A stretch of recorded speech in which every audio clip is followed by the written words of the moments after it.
दोस्तों, आज मैं आपसे एक सवाल पूछने वाला हूँ।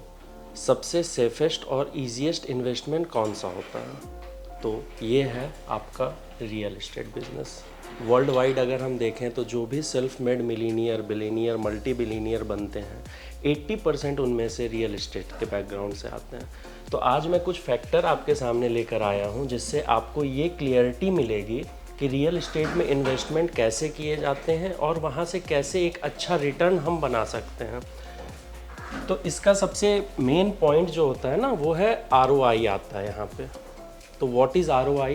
ROI होता है स्पीड ऑफ इन्वेस्टमेंट, इसको हम कह सकते हैं रिटर्न ऑन इन्वेस्टमेंट।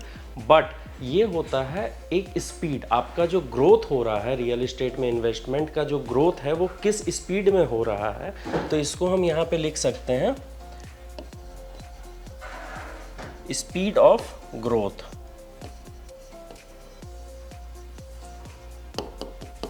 ठीक है, तो इसमें सबसे पहला पॉइंट जो अपना आता है ना, वो है इंस्टेंट इक्विटी। ये इंस्टेंट इक्विटी क्या होता है? जब आप कोई भी प्रॉपर्टी परचेस करने जाते हो, या मान लो आप गोदरेज के पास जाते हो, कोई फ्लैट आपको पसंद पड़ता है 3 BHK का, ठीक है, उसकी कॉस्टिंग आती है आपको 1 CR, और आप बार्गेनिंग करके और अपना जो भी है उसमें नॉलेज को इंडल्ज करके आप उसको 90 lakhs में ले आते हो। तो यहाँ पर जो आपका 10 लाख रुपीज़ है, ये है आपका इंस्टेंट इक्विटी।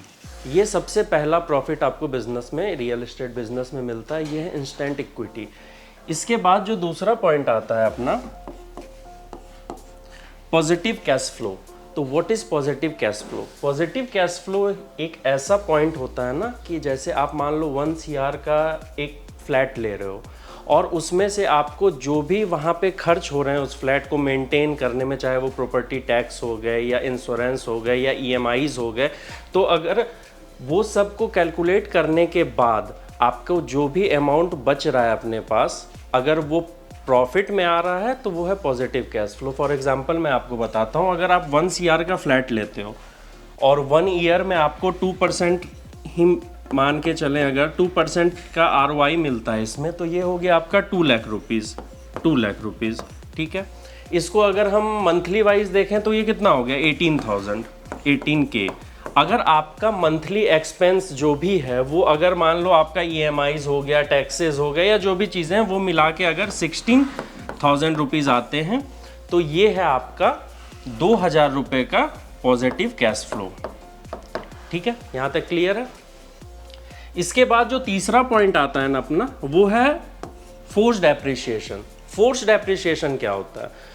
फोर्स्ड एप्रिसिएशन एक ऐसा चीज़ है, जैसे मान लो कि आप कोई भी, आपका शॉप हो गया या रिटेल हो गया, या फिर मतलब कुछ भी हो, आपका बिजनेस हो, होम हो, घर हो, विला हो, कुछ भी हो आपका, अगर आपको इसमें 16,000 रुपीज़ पर मंथ की रेंटल आ रही है, अगर मान लो आप एक विला लेते हो, उसमें 16,000 रुपये का आपको रेंटल आ रहा है, आप उसमें एक स्विमिंग पूल ऐड कर देते हो, या फिर आप एक फ्लैट लेते हो, वहाँ पे आप एक्स्ट्रा किचन में स्पेस निकाल देते हो, रूम की साइजेस बढ़ा देते हो, या वॉशरूम ऐड कर देते हो, या फिर आप इंटीरियर एक अच्छा करवा देते हो, उसको फर्निश्ड करवा देते हो, तो वहाँ से आपको ये 16,000 का रेट 25 भी चला जाएगा, 30 भी चला जाएगा। तो इसको कहा जाता है फोर्स्ड एप्रिसिएशन। अब जो मैं जिस पॉइंट पे आ रहा हूँ वो है लेवरेज।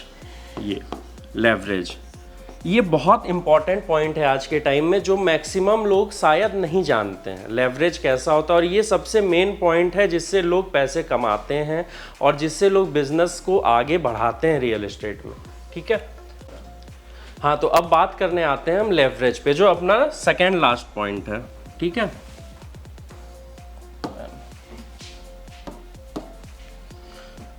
सेकेंड लास्ट पॉइंट जो है अपना लेवरेज, इस पे आते हैं। ठीक है,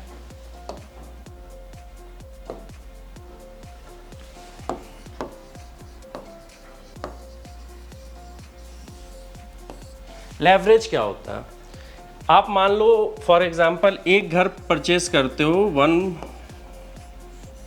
होम परचेस करते हो 1 CR का, आपके पास 1 CR पूरे अमाउंट में है। ठीक है, आप ना बैंक लोन लेते हो, ना कोई भी तरह की EMI के झंझट में पड़ना चाहते हो, तो आप कहते हो कि मैं 100% अमाउंट पे कर देता हूँ और ये घर ले लेता हूँ। ठीक है, दूसरा चीज़ आप क्या कर सकते हो उसके अंदर, कि रेसिडेंशियल में जैसे आप जानते हो 80% तक बैंक लोन अवेलेबल होता है, तो आप क्या कर सकते हो, 20 लाख रुपीज़ सेल्फ फंडिंग कर दो प्लस 80 लाख रुपीज़ आप बैंक लोन ले लो। इसमें क्या हुआ, 80% तक आपकी बैंक पार्टनर बन गई। ठीक है, अब यहाँ पे आप क्या कर सकते हो कि अभी 1 CR 100% अमाउंट लगा के आप एक घर ले रहे थे, अभी आप इंटू 4 ले सकते हो और टोटल आप 5 घर ले सकते हो।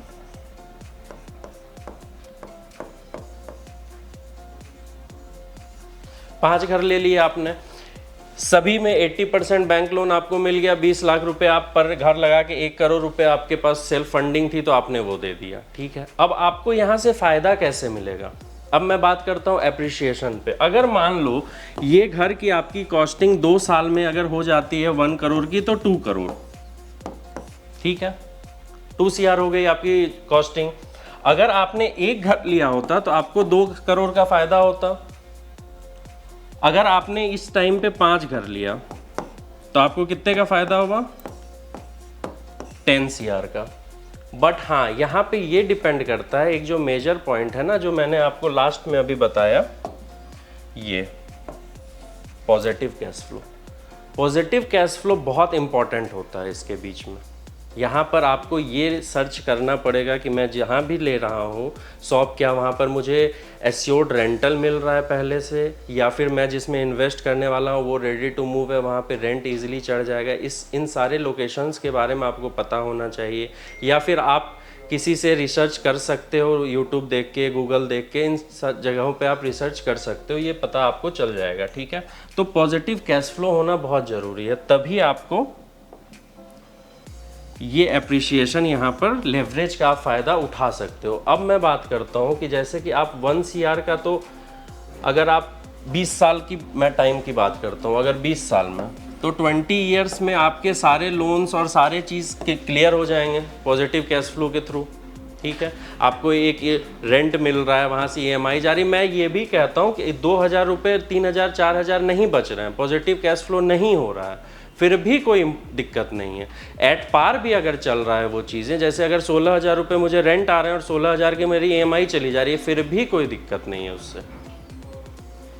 20 साल के बाद जब आपके सारे अमाउंट्स क्लियर हो जाएंगे ना, तब अगर एक फ्लैट आपने 1 CR का लिया होता जिसका कॉस्टिंग 5 करोड़ है, आज के टाइम में आपने उसी 1 CR से 5 फ्लैट लिए या शॉप लिया या जो भी चीज़ लिया, 5 लिया, वो आज के डेट में आपका 25 CR का हो गया।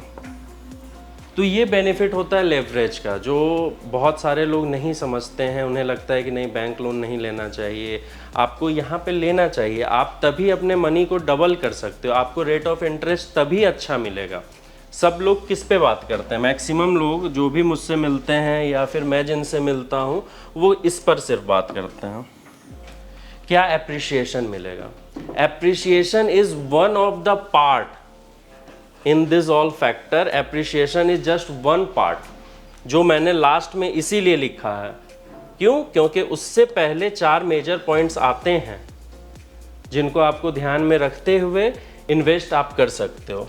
ठीक है, अब हम आते हैं एप्रिसिएशन पर। एप्रिसिएशन में भी आपका लेवरेज का बहुत बड़ा योगदान होता है। वो बताओ मैं कैसे। आप यहाँ पे पॉजिटिव, ये इंस्टेंट इक्विटी में आप 10 लाख रुपीस का इंस्टेंट इक्विटी अभी लिए थे। ठीक है, अगर आपने उसी समय 5 फ्लैट लिया जिसमें 80% बैंक लोन आपको दे दी और 20% आपने सेल्फ फंडिंग कर दिया, तो यहाँ 1 फ्लैट पे आपने 10 लाख रुपीस सेव किए थे। आपने उसी सेम 1 CR से 5 फ्लैट जब लेते हो तो आप 50 लाख रुपीस सेव करते हो।